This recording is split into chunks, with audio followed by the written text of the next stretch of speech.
Voilà, on y est. La crise et la Nous sommes l'avant-garde.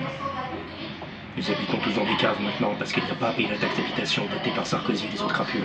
Pas de taxe d'habitation, pas de taxe de logement. Nous habitons dans des caves, cachés dans les caves. Non, pas cachés dans les caves. Ils s'en foutent qu'on habite dans des caves parce qu'on fait pas de bruit. On fait pas de fête. On fait pas de fête techno dans les caves, c'est tout.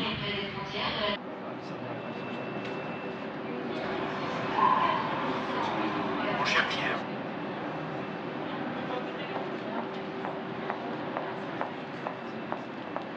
Il a quelle heure maintenant? Pardon.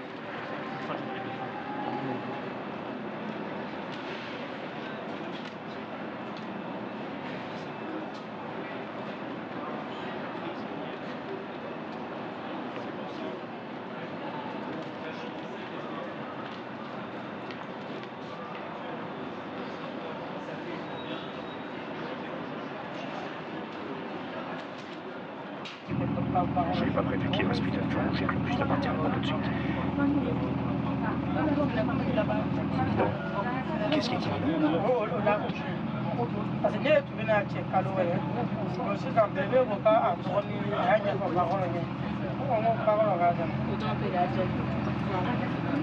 Henri, il s'appelle. C'est pas Curiel, c'est Henri. Henri l'a dit. Que la grève continuera afin que le site d'Aulnay ne soit pas fermé. Et à Gondrange, c'est pareil, ils ont dit qu'ils n'arrêteraient pas la grève tant que l'industrie ne sera pas remise en place. Je suis solidaire de la grève. Ici, dans ce bus, tout le monde est solidaire de la grève. Tout le monde veut que les ouvriers restent en place, que le site ne soit pas fermé, que l'industrie ne soit pas fermée, que Gondrange ne soit pas fermé, que tout soit ouvert. Ils sont tous là dans ce bus ensemble pour soutenir les ouvriers grévistes en grève de PSA et de Gondrange et de la sidérurgie. Mais sur un mot d'ordre clair, sur un mot d'ordre clair, sur un mot d'ordre clair et réaliste.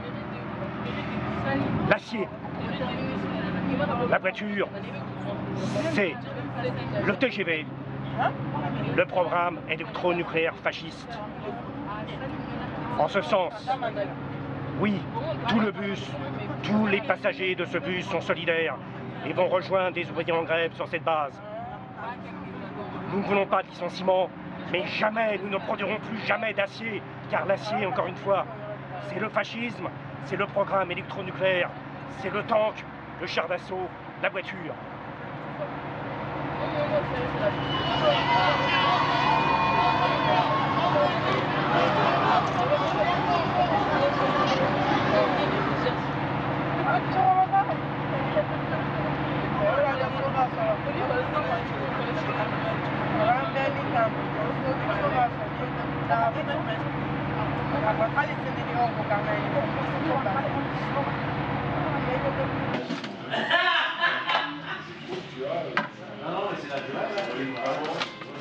Situation 2.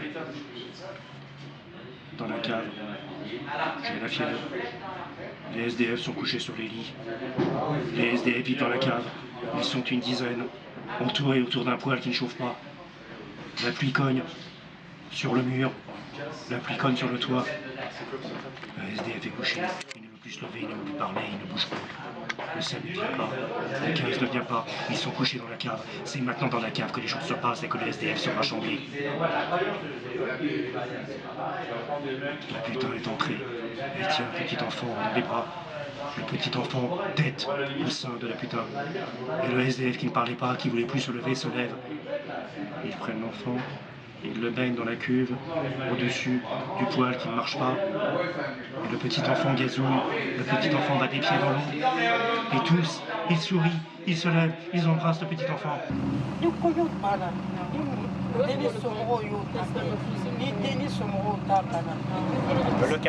Le loueur a porté plainte. Yvonne n'a jamais reçu la convocation au tribunal et le tribunal l'a donc condamnée à 3 mois ferme pour un chèque de sans provision.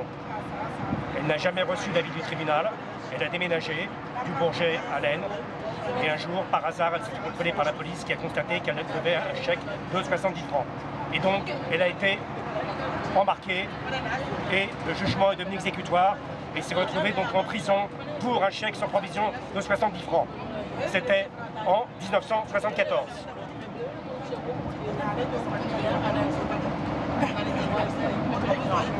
Vive la RDA! Revenus d'existence augmentés, arrêt immédiat de la production d'acier.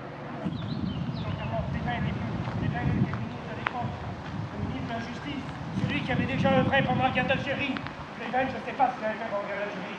Bref, un pauvre type, ça n'a pas de sens de tirer sur la gendarmerie. Pourquoi est-ce qu'il avait tiré sur la gendarmerie? Parce que Yvonne avait été mis en prison pour un chèque sans provision de 70 francs.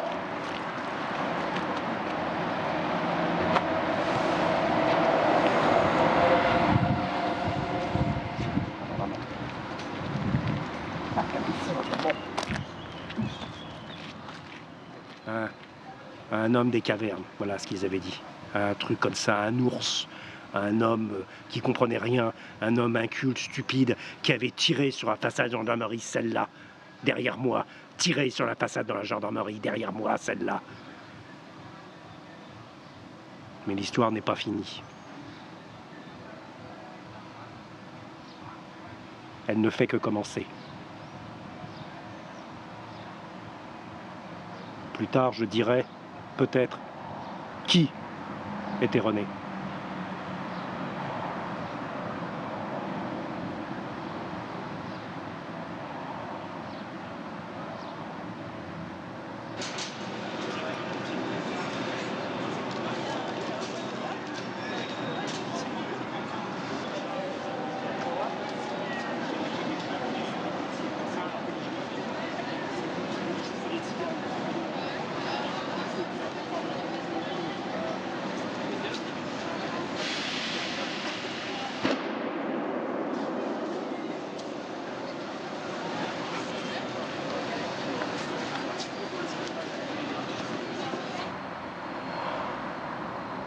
Marche au soutien aux mineurs de Lens. Comité Vérité Justice, une quinzaine en France, couplé avec les comités de soldats, avec Krivine, qui ne demande pas la suppression de l'armée, comme le néo-trotskiste de PSA, qui demande juste que les militaires aient droit à une solde augmentée de 25% et à des billets de train aller-retour pour retourner aux familles, dans leur famille, à Reims, ou je ne sais pas où.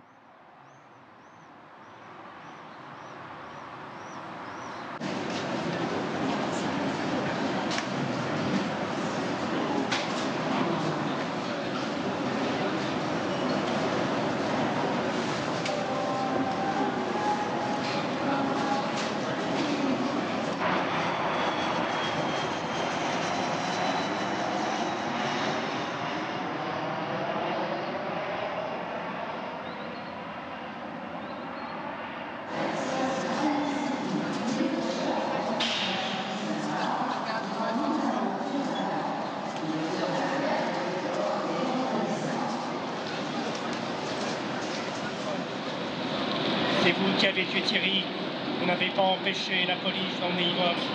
C'est vous qui avez tué les Juifs en laissant les policiers français embarquer les Juifs.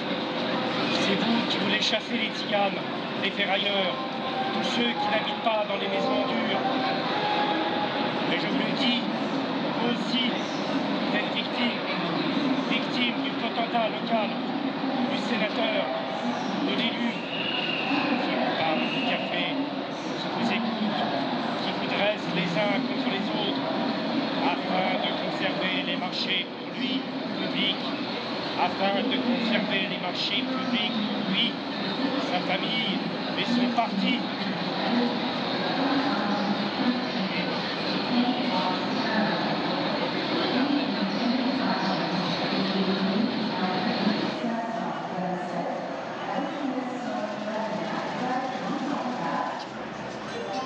Mais vous aussi, vous êtes victime des victimes, vous êtes victime, vous aussi, victime du potentat local, du sénateur, de l'élu qui vous parle au café, qui vous écoute, qui vous dresse les uns contre les autres, afin de conserver les marchés publics pour lui, sa famille, son parti populaire socialique.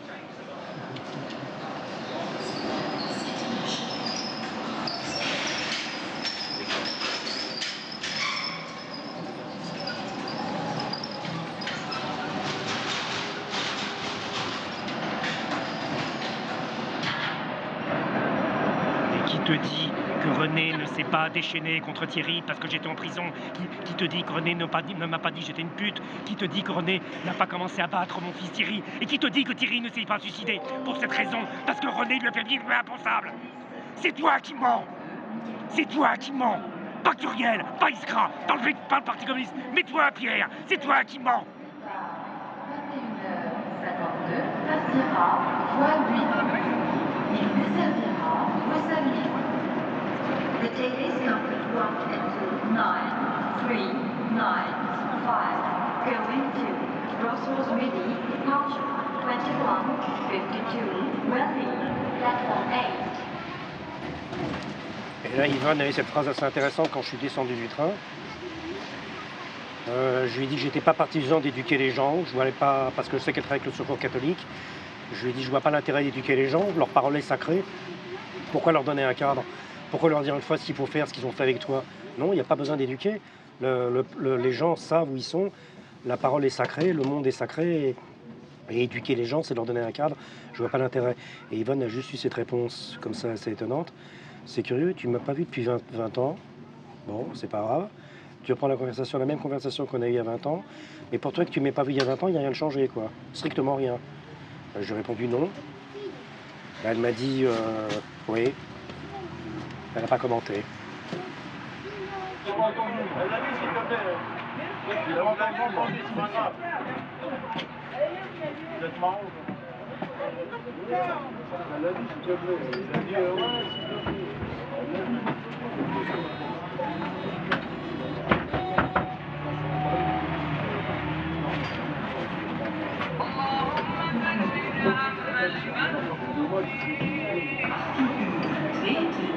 Vertrekken spoor 8. Tussen stoppen in het begin van de trein Brussel-Zuid, Antwerpen Centraal, Rotterdam Centraal, Schiphol, Amsterdam Centraal. Voilà ce qui s'est passé. Après, on a tourné donc le film qui s'appelle L'Affaire Horziez, production Iskra. Opérateur Michel Capture, groupe de collectif Michel Capture, Alain Lasfargue, Yves Lafont-Lozès et Marc Bacot et Pierre Merechkovski. Film L'Affaire Horziez, d'abord créé sous le label Gavroche, après confié à la maison de production Iskra, I-S-C-K-R-A, boîte de Chris Marker, qui a diffusé aussi les Cinétracts, tourné à Sochaux en 70 avec Bernard Buell, Cinétracts, avec Francis Bonfanti, non, le père de Francis Bonfanti au son. Donc après avoir tourné ce film, j'ai fréquenté Yvonne pendant 2 années. Je n'ai pas participé au montage, mais Yvonne, j'allais la voir dans la cité des Ferrailleurs, là où elle habitait. Là, il formait une communauté et je me souviens que l'assistante sociale, parce qu'à cette époque-là, je n'étais pas encore marié, je n'avais pas encore eu, je n'ai jamais été marié d'ailleurs, mais à cette époque-là, je n'avais pas encore eu des enfants avec des assistantes sociales. Voilà, c'était à cette époque-là, les mères de mes enfants n'existaient pas, il n'y avait donc pas d'assistante sociale, mais je me souviens que dans la cité des Joncherolles, à ce moment-là, l'assistante sociale venait, et quand j'allais la voir, Yvonne me disait « Mais Reg, l'assistante sociale vient, alors il ne faut pas qu'on fasse les cons, donc il faut qu'on se fasse semblant d'être pauvre. » Alors c'était un délire. Dans l'appartement, on mettait tout le bordel, il y avait des gens qui rentraient, des gens complètement barrés. L'assistante sociale disait « Mais qu'est-ce qui se passe? Vous avez besoin d'argent? » Non, non, on n'a pas besoin d'argent. Mais si, comme vous dites que vous n'avez pas besoin d'argent, on va donner de l'argent. Donc l'assistante sociale faisait des chèques, des bons colis, des bons alimentaires, c'était extraordinaire. Voilà. Et puis, donc Yvonne, je l'ai vue pendant 2 ans, je lui parlais, je dormais là-bas un petit coup, j'ai jamais dormi avec Yvonne. J'ai jamais eu de rapport sexuel avec Yvonne, que ça soit clair, c'était pas mon truc. D'ailleurs, je lui avais dit à Yvonne, elle me l'a dit 10 ans après. À 18 ans après son film, tu m'as dit, voilà, c'est pas compliqué Yvonne, j'ai pas envie de baiser, j'ai pas envie d'histoire d'amour, j'ai pas envie d'habiter en couple. Et ce qui est passionnant, me dit Yvonne, 10 ans après, tu t'en souviens pas, t'es revenu à cette Joncherolles, t'es bien qu'une femme et 2 enfants. Voilà, Dimitri et Clara, tu m'as dit qu'ils s'appelaient, alors que tu avais dit, mais c'est pas grave, c'est des histoires. Voilà, et donc je voyais Yvonne souvent, et les gens, ils voulaient pas être logés, ils voulaient habiter là, ensemble, dans cette cité. Ils trouvaient dommage, justement, quand ils étaient relogés, parce qu'avant, ils habitaient une espèce de cour de miracle, ils étaient tous ensemble, et ils auraient voulu qu'on mette l'eau, l'électricité. Mais il y a tous les architectes, les paysagistes qui sont venus, qu'on dit pour le peuple, comme les comités vérité et justice, comme Sartre, comme les autres qu'on dit, pour le bien du peuple, on va leur donner des trucs en dur, avec une salle de bain, une électricité, et là, ils seront dans des conditions d'hygiène satisfaisantes. Mais c'était pas ça qu'ils voulaient. Ils voulaient être ensemble dans leur communauté, et faire leur trafic de ferraille, et être ensemble, et non pas être relogés dans les cités de transit, comme ils appelaient, cités de transit qui étaient transitoires, et qui ont duré une vingtaine d'années, sous le régime de Pompidou, en gros, jusqu'à Giscard d'Estaing, et peut-être jusqu'à Mitterrand, et peut-être même jusqu'à François Hollande. Voilà, ces cités de transit sont éternelles, elles ne sont pas de transit, elles sont éternelles, alors que c'était des logements provisoires pour être relogés, un truc en mieux. Et donc, je me souviens qu'Yvonne, voilà, je la voyais assez souvent. Et puis après, il y a eu d'autres événements. Je n'ai pas vu Yvonne pendant 3 ans ou 4 ans, et je sais ce qu'elle a fait. Et là, ça rigolait pas. Dans les années 80, Yvonne a organisé la première grève des loyers. Les loyers étaient trop chers. Ils ont été 400 à faire grève des loyers, à refuser de payer les loyers. 400. Et Krivine est venu, ils ont ouvert la librairie des Déglinx, ça s'appelait la librairie des Déglinx. Krivine est venu, le Parti des Travailleurs est venu, l'ancienne AJS est venu, peut-être que même Jospin, qui était membre de l'AJS à l'époque, est venu aussi. Et ils sont tous venus soutenir la lutte héroïque d'une femme prolétaire qui voulait soulever les masses. Et ils lui ont dit, maintenant, tu vas te présenter à la candidature sur le site du Parti des Travailleurs, Yvonne. Et Yvonne me l'a dit un jour, le problème, c'est qu'ils ont commencé à dire ce que je devais dire. C'est-à-dire, je ne te dirai pas qui, Yvonne m'a pas voulu me dire qui, quelqu'un du Parti Travailleur, l'ancienne AJS, l'ancienne OCI, l'ancien parti dirigé par Charles Berg, qui maintenant est devenu producteur de cinéma et qui a réalisé des films sur Antenne 2, justement sur Jean-Paul Sartre. Je ne suis pas sûr de cette information, mais je crois que c'est vrai, peu importe. De toute façon, ce qui est vrai n'est pas vrai, et ce que tu entends n'est pas ce que tu entends, et ce que tu vois n'est pas ce que tu entends. Et donc, à ce moment-là, ils ont dit à Yvonne, tu vas te présenter au nom du Parti Travailleur. Yvonne me l'a dit, mais je vais t'écrire les textes. Parce que toi, Yvonne, tu es à bout du peuple, tu ne sais pas ce qu'il faut dire aux gens. Or, la grève des loyers, c'était Yvonne qui l'avait instaurée avec les camarades. Ils ont été 400 ou 500 à ne pas payer le loyer. Et même ce jour-là, la police est venue. Et ce jour-là où ces gamins est allé en prison, parce que le gamin a crevé l'œil à un flic. Ou alors, c'était pas son gamin. Si, c'était son gamin, mais il n'avait pas crevé l'œil à un flic, il avait crevé l'œil à un postier, je crois. Et à ce moment-là, tous les enfants d'Yvonne, les 17, sont presque tous devenus délinquants. Je ne sais pas les raisons, et quelqu'un m'a dit, quand j'ai passé le film Yvonne Uriez en Ardèche, dans un groupe proche d'Attaque, ils m'ont dit « Ah, tu te demandes pourquoi les enfants d'Yvonne sont devenus des délinquants? Mais c'est évident, regarde ce qu'elle était, Yvonne, regarde ce qu'elle était. Comment tu voulais que ses enfants ne deviennent pas des délinquants? » Ah bah oui, c'est normal. C'est normal. Une femme qui a 17 enfants, qui fait une grève de loyer, ne peut faire que des enfants délinquants. C'est normal. Par contre, Bizot et la clique autour du journal actuel, eux, leurs enfants ne sont pas des délinquants. Et je me souviens que même Bizot a fait la une d'un journal en disant « Oui, je reconnais, j'ai voulu que mon fils fasse Polytechnique et je suis fier que mon fils ait fait Polytechnique. »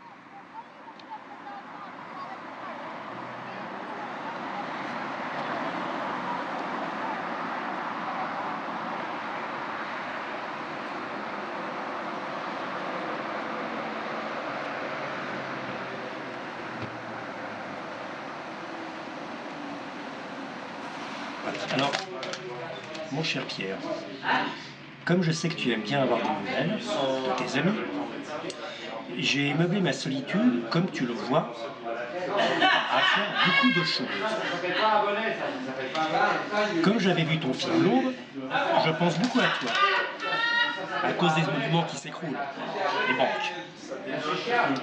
Voilà, on y est. La crise et la lutte des gens qui réfléchissent. Parle-en autour de toi. Pour mener à bien ce que je veux faire, il nous faut des gens, surtout des intellos, pour nous aider et de la finance. Quand viens-tu me voir? J'espère que tout va bien chez toi et que tes idées ne changeront jamais. Ton ami Yvonne.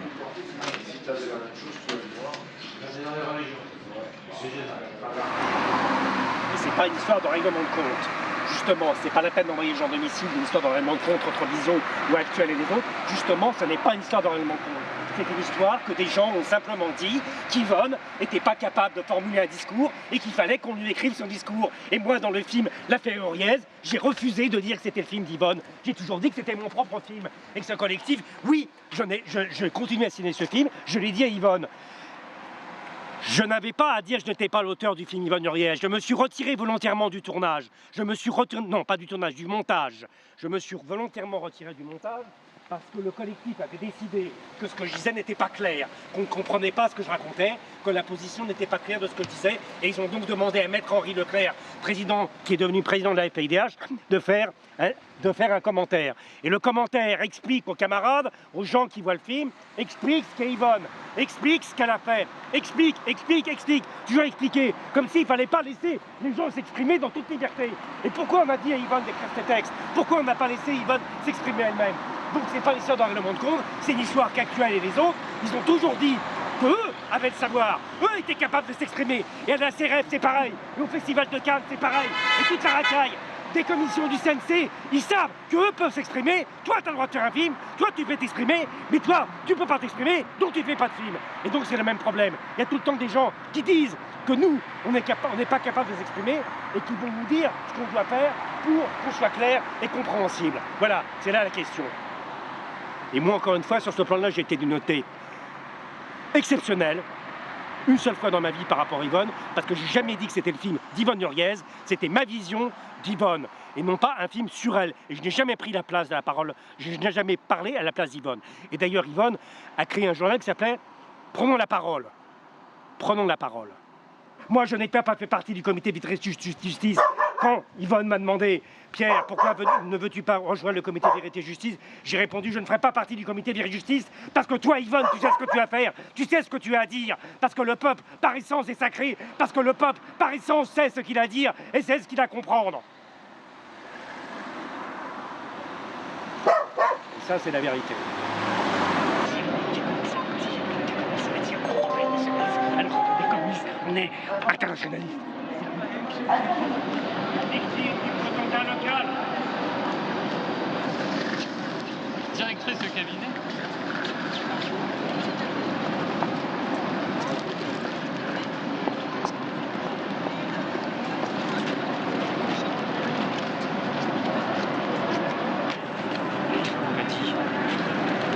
Quand j'ai des films sur moi, c'était bien content de faire croire que j'étais une femme perdue. Nettoyer les wagons de la SNCF le soir en pleine nuit.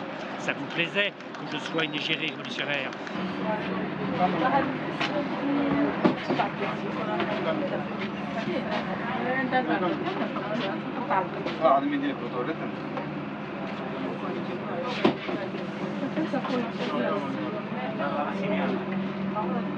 Et si jamais la tendance Israël avait emporté en Israël, en Palestine, je veux dire, la place du monde aurait été changée parce qu'il y aurait eu un État communiste en Israël, en Palestine et dans tout le Moyen-Orient. Et ça n'aurait pas été le printemps arabe, ça aurait été le printemps des communistes. Simplement, les communistes ont trahi. Ils ont commencé à dire qu'il fallait être nationaliste. Et ça, c'est un crime. Ils ont commencé à dire... L'histoire du SDF, l'abbé Pierre, n'est pas un homme respectable. Une cuisine mal éclairée. Un homme édenté à l'éducation difficile. Une cuisine mal éclairée. Un homme édenté à l'élocution difficile. Il n'écoute pas. Il n'entend pas. Il monologue, racontant toujours la même histoire. Je répète, l'abbé Pierre n'est pas un homme respectable.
Delphine Seyrig. Attention, cette station est terminus. This tram terminates here. Capolinia.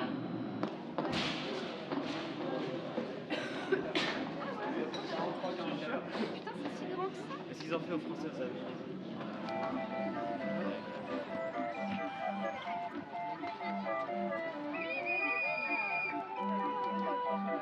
Allez, on accélère.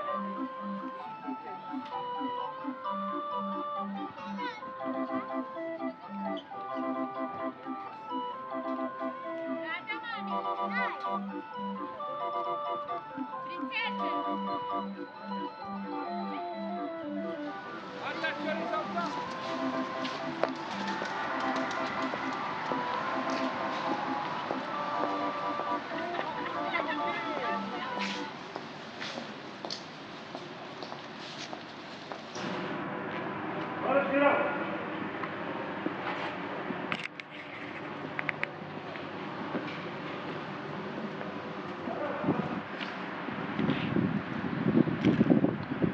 Mais les choses sont pas si simples parce que j'y suis retourné, j'ai pris le bus, j'y suis retourné au centre de production des voitures de TSA qui produisent des voitures utilitaires ou non utilitaires. Et en fait, on ne peut pas y aller en transport en commun, on peut y aller en bus, mais il faut trouver le numéro du bus. Et j'ai cherché partout, et j'ai donc eu besoin d'un crayon pour écrire le numéro du transport en commun qui permet d'aller dans le centre utilitaire des voitures utilitaires produits à PSA, qui n'est plus PSA. Et ce genre de crayon, c'est pas anodin, parce qu'en fait, c'est pas une question de mensonge, c'est une question que je me trompe. Donc je me suis trompé, il faut être clair.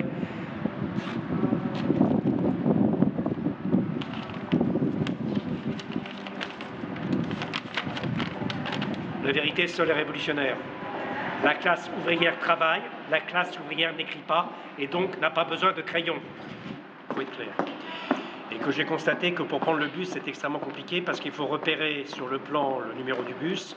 Et une fois que j'ai repéré le plan numéro du bus, il fallait que je l'écrive dans un carnet. Or, mon crayon était cassé. Ou plutôt, je n'avais pas pris mon crayon, j'avais pris un stylo à billes, et ce stylo à billes ne fonctionnait pas. Donc j'ai eu besoin d'acheter un crayon, et j'ai constaté qu'il était impossible d'acheter un crayon dans cette banlieue ouvrière du nord de la capitale, tout près du centre de production des voitures utilitaires ou non utilitaires du centre PSA Peugeot qui n'existe plus. En effet, le marchand de cercueils qui est préposé à faire voyager des cercueils entre la France et le Maghreb n'a pas de crayon.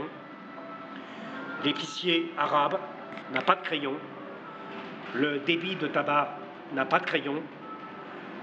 Personne ne vend des crayons. C'est impossible d'acheter un crayon dans la banlieue nord, près du centre de production des voitures utilitaires non utilitaires. Donc je n'ai pas pu prendre le bus et trouver le bus. Donc je me suis retrouvé à prendre le métro et à me retrouver dans la maison ici, pour des raisons qui ne sont pas liées au hasard.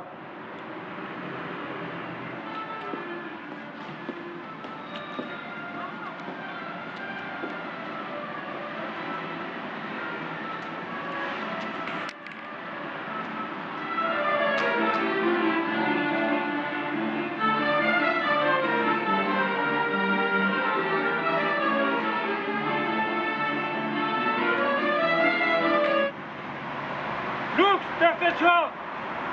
Un communiste ne recule jamais! L'abbé Pierre n'est pas un homme respectable!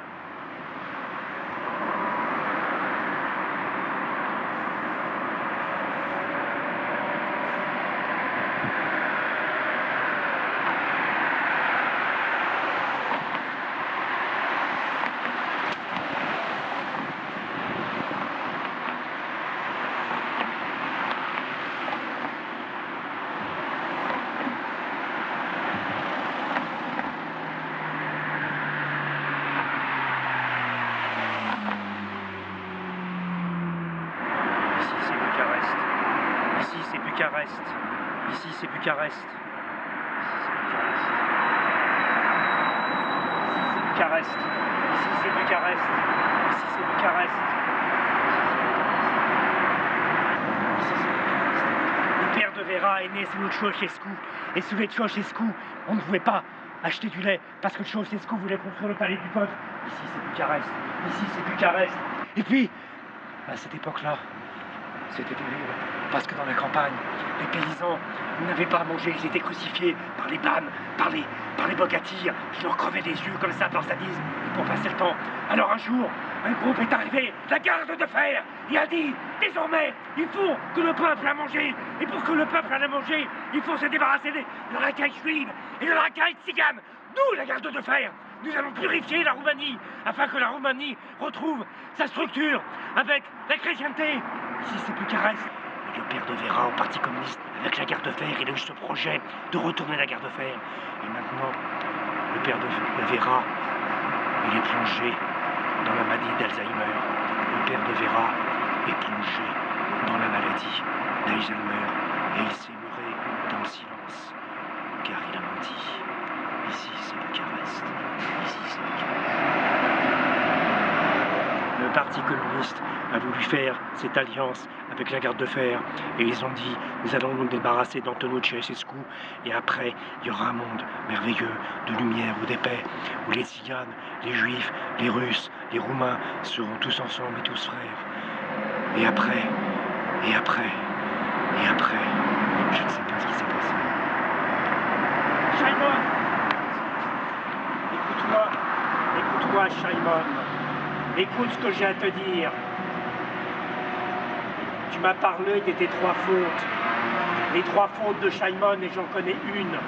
Shimon, tu as été au mouvement du 22 mars. Tu as occupé la Sorbonne. Tu as même été trésorier du mouvement du 22 mars. Et maintenant, tu dis, Shimon, Pierre, tu dis que le peuple a besoin de règles, parce que le peuple, s'il n'est pas encadré, devient une bête furieuse. Tu ne crois pas que le peuple est d'essence divine, et en ce sens, Shimon, je te le dis, tu ne fais plus partie de la communauté juive.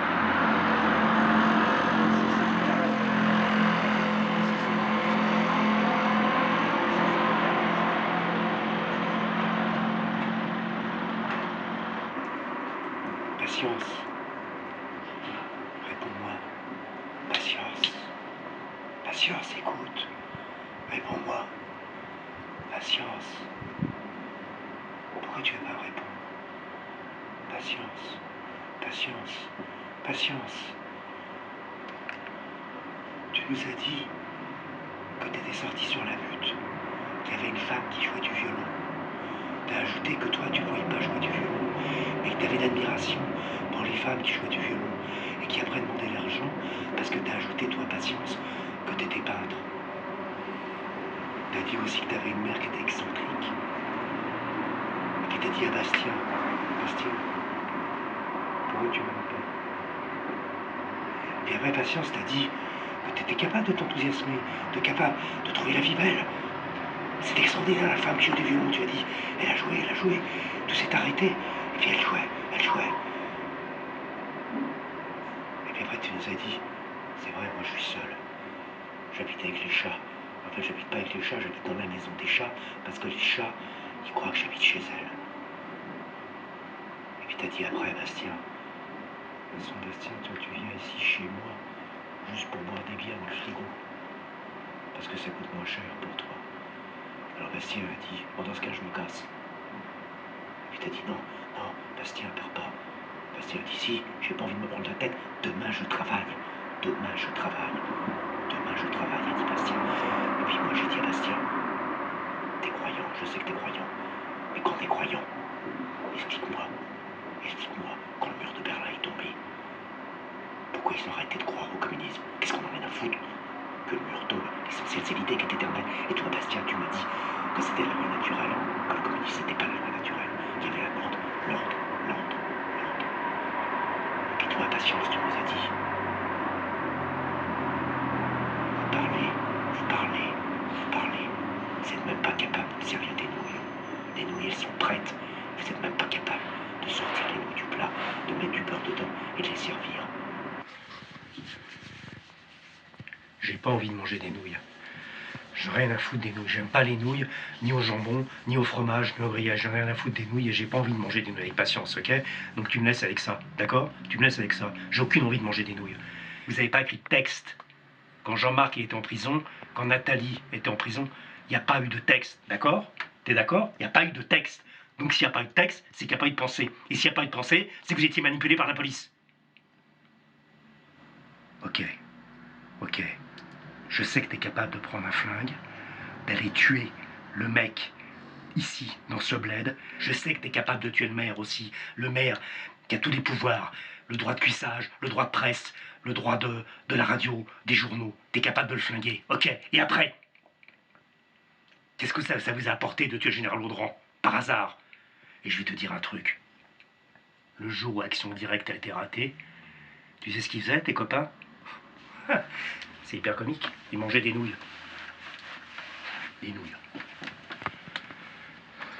Des nouilles.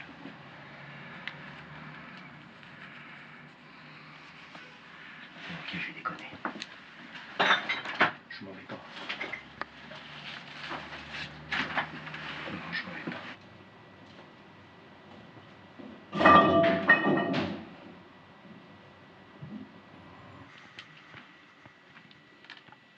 Je te dis, tu t'es renié. Tu t'es renié là, Otchka. Tu t'es renié. C'est ça qui est grave, tu t'es renié. Tu t'es renié et tu ne sais plus où tu es. Tu dis que tu veux te faire sauter en Israël pour devenir une bombe humaine. Tu veux faire sauter l'Israël. Mais ce que tu comprends pas, c'est que les prolétariats n'ont pas de patrie. Et qu'en ce sens-là, les Israéliens et les Palestiniens, c'est les mêmes. Et qu'il faut faire une union des Palestiniens et des Juifs. Tu vois, tu m'as plusieurs fois dit, mais c'est toi, Lolochka. C'est toi qui génère la mort. C'est toi qui génère des trucs. En te reniant, tu t'es renié. Et tu ne veux pas admettre certaines choses. Tu veux pas admettre. Et t'es comme l'extrême gauche. Et ça, cette question, tu veux pas l'admettre. Pour toi, Israël, c'est un porte-avions américain. Un jour, t'es allé chez Fred, pour un coup. Blanche, elle supportait pas que tu boives des coups. T'as prévenu que tu serais en retard. T'es arrivé 3 heures après. Et puis quand t'es arrivé, les pompiers étaient là. Et Blanche avait écrit: c'est toi, Lolochka, irresponsable de mon suicide.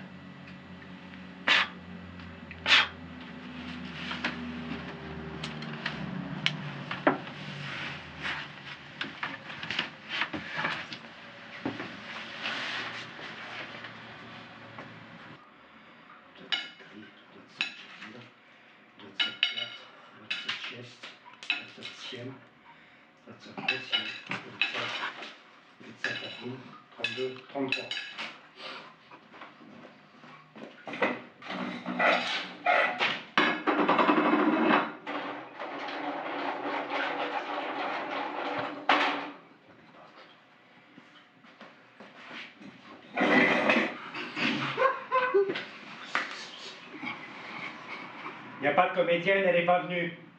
Il n'y a rien de drôle là-dedans. Elle n'est pas venue? Elle n'est pas venue. Mais qu'est-ce que j'en ai à foutre qu'elle soit pas venue? Je suis pas là pour filmer le chant. Je filme le hors-champ. De même que Action Directe n'a pas écrit les textes, puisqu'ils n'ont jamais écrit de texte, je vois pas pourquoi une comédienne aurait besoin d'un texte.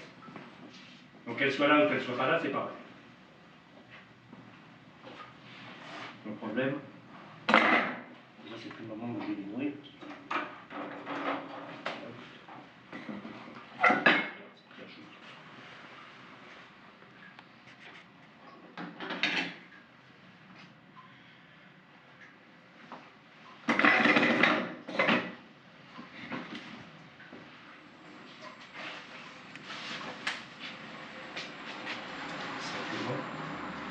J'ai honte parce que quand elle m'a dit qu'elle ne viendrait pas sur le tournage parce qu'elle devait subir une grave opération, sur le moment je me suis dit que c'était pas vrai et je ne sais pas pourquoi elle n'a pas voulu jouer le rôle. Et c'est là où je suis coupable. Comment ai-je pu croire qu'elle me mentait? Ça s'entendait bien. Elle n'a pas menti.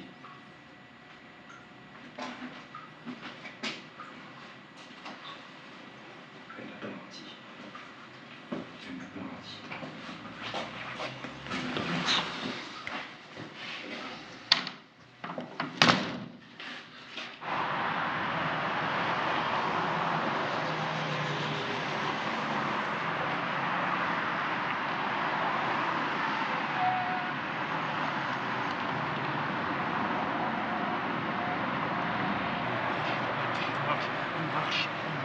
descendu de la cathédrale et tous ils répètent les Queen à la chaux, les bobos au boulot, les Queen à la chaux, les bobos au boulot. Et tout ce n'est pas fini. Et tous ils répètent les Queen à la chaux, les Queen à la chaux, les bobos au boulot.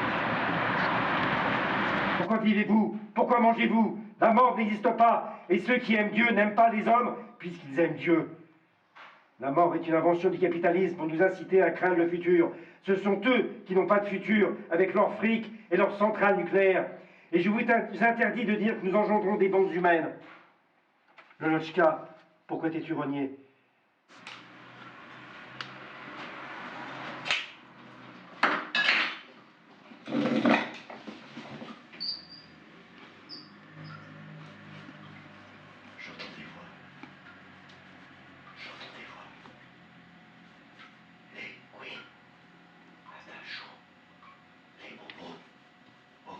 Les Queen à Dachau, les Queen à Dachau, les bobos au boulot, la France aux Français, la France aux Français.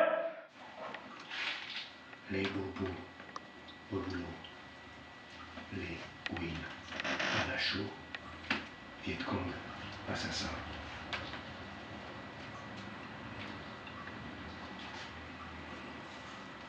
Les bobos au boulot, les Queen à Dachau, Viet Cong, assassin.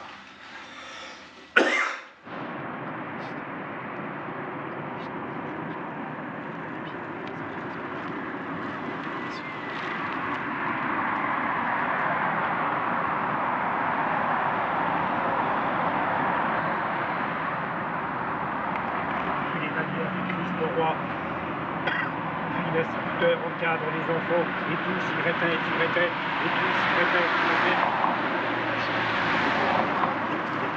les bobos au boulot, et puis ce n'est pas fini.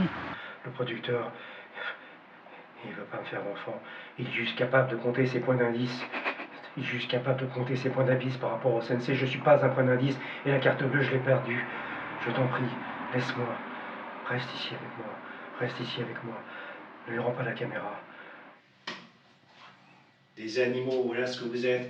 Vous avez peur, peur de tout. Comme des petits-enfants. Vous êtes soumis à l'autorité de mon producteur d'abruti de mari. Il a dit qu'il voulait me faire un enfant, il m'a même pas fait d'enfant. Je le déteste. Et Maria, elle n'a pas trahi. Mais elle n'a pas trahi. Et ça, je le sais. Elle n'a pas trahi. Vous êtes pires que des animaux, tous autant que vous êtes, des petits-enfants soumis à l'autorité d'un producteur. Je vous déteste, je vous vomis, tous autant que vous êtes, et toi aussi, Pierre. Je te demande de ne pas rendre la caméra au producteur. Ne la rends pas. Laisse-moi la caméra. Il n'a pas voulu me faire un enfant. C'est un ivrogne, le producteur. Celui qui t'a produit Voyage au cœur de l'Europe socialiste du tournage de Bucarest. Il fait rien. Il fera jamais rien, et pourtant je l'aime. Je lui ai tout donné parce que nous les Roumains, quand on aime, on donne tout. Tu ferais mieux de rester ici avec moi. Je te demande, rends pas la caméra à Joff. Lui rends pas. Laisse-moi juste faire le son, que je puisse faire le film sur Maria. Parce que Maria, c'est moi. Elle n'a pas trahi. Elle n'était pas à Ceausescu. J'ai regardé dans les archives de la Securitat. Il n'y a pas son nom. Il n'y a pas son nom. Il n'y a pas son nom. Elle n'a pas trahi. Je t'en prie. Laisse-moi la caméra. Laisse-moi juste le son. Je t'en prie. Laisse-moi la caméra, puis je puisse tourner le film sur Maria. C'est ma vie. Joff, il n'a pas voulu me faire d'enfant. J'aurais tellement voulu avoir un enfant avec lui, mais il est incapable de prendre une décision. Il est juste capable de se bourrer la gueule pour compter ses points d'indice de CNC, parce qu'il faut un certain nombre de parts dans les documentaires pour pouvoir générer de l'automatique ou je ne sais quoi. J'en ai rien à foutre de l'automatique. Je suis une femme, tu comprends? J'en ai rien à foutre de l'automatique. Vous êtes pire que des animaux. Il m'a baisé, et puis après je lui ai demandé de faire un gosse, et naturellement il est parti, parce qu'il a eu peur. Vous êtes des petits-enfants, tout petits. Et ma carte bleue, je l'ai perdue. Tu peux pas retourner à Bucarest. T'es à Bucarest, t'es pas à Varsovie ici, Pierre. T'es pas avec Anna. Pourquoi est-ce que vous avez peur? Je t'en prie, laisse-moi la caméra. Elles sont. Laisse-moi la caméra, elles sont. Je t'en prie. Reste avec moi, Pierre. La caméra. Rends pas la caméra. Laisse-moi, ou alors juste le matériel du son pour que je puisse continuer le film. Parce que lui, il me le produira pas, le film. Je t'en prie, on n'est pas à Varsovie. Pourquoi tu ne veux pas rester avec moi? Pourquoi est-ce que vous avez peur? Pourquoi est-ce que vous avez peur d'aimer? Pourquoi est-ce que vous avez peur des femmes? Je suis Vera. Vera. Mon père est mort, il a maladie Alzheimer. Et moi, je suis Vera. Je t'en prie, Pierre. Laisse-moi la caméra. Laisse-moi la caméra. Rends pas la caméra. Rends pas la caméra.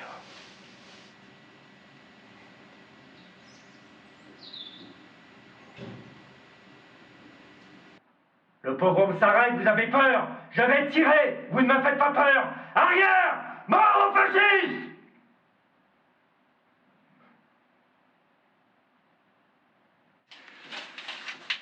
En cortège, d'abord l'instituteur, et puis le maire, et tous, ils répètent les slogans. Ils se rapprochent de la maison de l'Olotchka, de la maison des lesbiennes, libérées de la ville, gérée, proche du Front National. Et ils forment un cortège, ils traversent la place, l'avenue, ils remontent les marronniers qui bordent la colline, et ils avancent en rang serré derrière le maire qui donne le discours « Je n'ai pas peur ». Mes chers concitoyens, en vérité, je vous le dis, moi, votre mère, je vous le dis, cette porte pourrie de la Sistana doit être ouverte.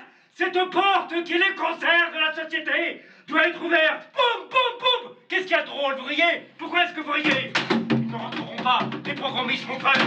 C'est moi qui fais la preuve. La barricade est édifiée. Je n'ai rien à foutre.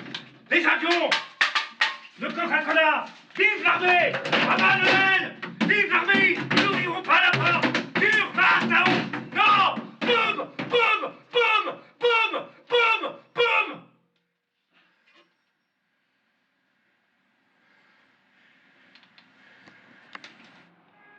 Ils ont enfoncé la porte. Myriam! J'ai rendu la caméra! Au salopard de producteur Marie, je n'ai pas servi les nouilles dans l'assiette de Géraldine. Yvonne, pourquoi ne réponds-tu jamais à mes lettres? Myriam!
Oui, Adachot! Oui, Adachot! Oui, Adachot! Oui, Adachot! Marthe, Tür auf! Ouvrez la porte. Marthe, Tür auf! Marthe, Tür auf! Le Lotchka, en se réfugiant dans le suicide de Blanche, s'est barricadé dans son chagrin et m'interdit de l'aimer. C'est tellement plus simple de s'enfermer dans sa pauvreté et d'empêcher les autres de vous approcher. La mort est une invention du capitalisme pour nous inciter à craindre le futur. Ce sont eux qui n'ont pas de futur avec leur fric et leur centrale nucléaire. Ils ont enfoncé la porte. Myriam! J'ai rendu la caméra! Au salopard de producteur Marie, je n'ai pas servi les nouilles dans l'assiette de Géraldine. Yvonne, pourquoi ne réponds-tu jamais à mes lettres? Myriam!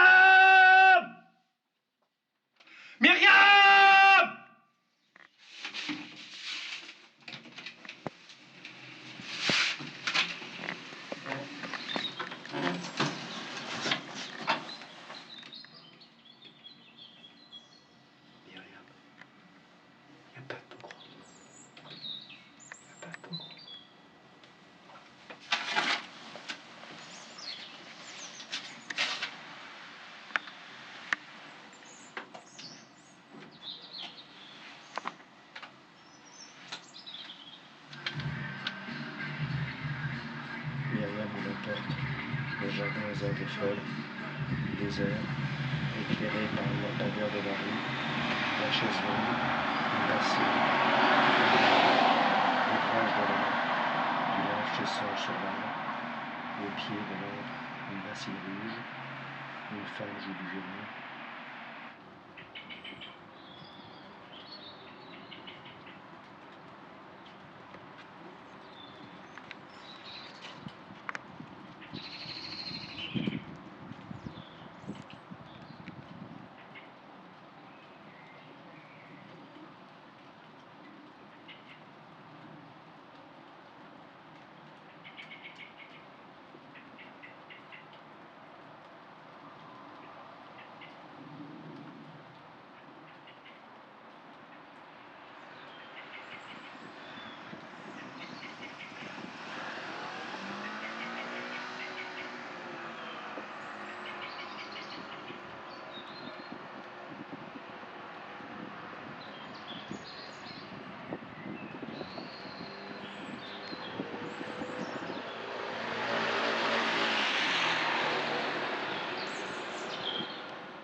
Pas comment on fait pour sortir, on ne peut pas sortir. C'est pas possible, on ne peut pas sortir. Donc, on ne peut pas sortir, on ne peut pas sortir. Voilà, on sort pas, on sort pas. De toute façon, à l'hôpital, il n'y a pas de sortie. Pas de sortie à l'hôpital. Pour sortir de l'hôpital, il faut sortir par les urgences. Sortir par les urgences. Quand l'hôpital est fermé, patience maladie, en fait, on sort par les urgences. L'urgence, c'est la sortie.